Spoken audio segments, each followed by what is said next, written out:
Renunciation is the third perfection or potami among the 10. It's known as Nekkhamma in Pali. This is another essential and symbolic potami because without renunciation, other perfections like generosity and loving kindness would be very slow to develop. Generosity often requires that we give up some of our time and energy, as well as something we own, in order to serve someone else. Loving kindness requires that we free our mind from the constant nagging and distracting of desires and attachments and preferences. The motivation to make any sort of wholesome, virtuous change is called samvega.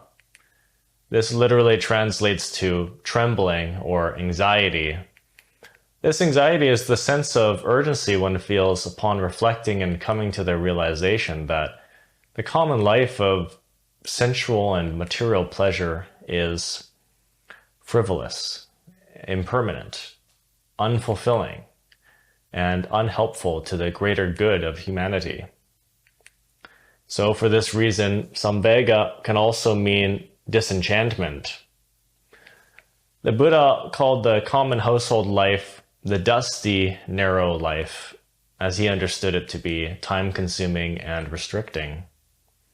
In contrast, he advocated the monastic life and described it as spacious and free. So this is the essence of renunciation, the letting go of worldly entanglements, burdens, emotional trauma, material things, attachments, and preferences. In the beautiful story of the Buddha's life, he was a prince destined to inherit a great kingdom. But he instead abandoned this most magnificent privilege and luxury, as well as his wife and child, to devote himself to the path of liberation. Renunciation is the untying of burdens out of the comprehension of the insubstantiality of samsaric existence. Our society's lifestyles range from very base level, instinctual animal pursuits like food and sex and status, to more refined lifestyles that engage the intellect and emotions. The aspiration to find fulfillment in more spiritual and useful things is perfected when one has gotten rid of all material and mental attachments, except the basic necessities for survival and joyful beauty. Joyful beauty includes wholesome things like flower decorations and plants in the home or monastery, inspiring classical music and art, ancient architecture, technology even, herbal incense, cleansing woods, healing stones and crystals.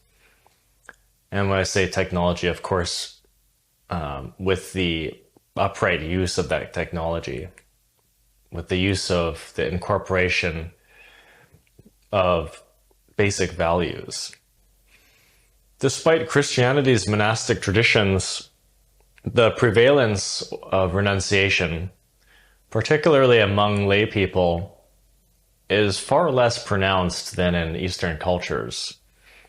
While Eastern traditions, particularly Buddhist, have deeply integrated renunciation into both monastic and lay life, our Western societies, even with the influence of Christianity, show us that we neglect this concept to our shameful admission. Our predominant interest in material gain and immediate gratification reveals a profound shallowness. We scarcely imagine that there could be an ordinary life that is beyond pleasure-seeking. This is an indication of spiritual immaturity.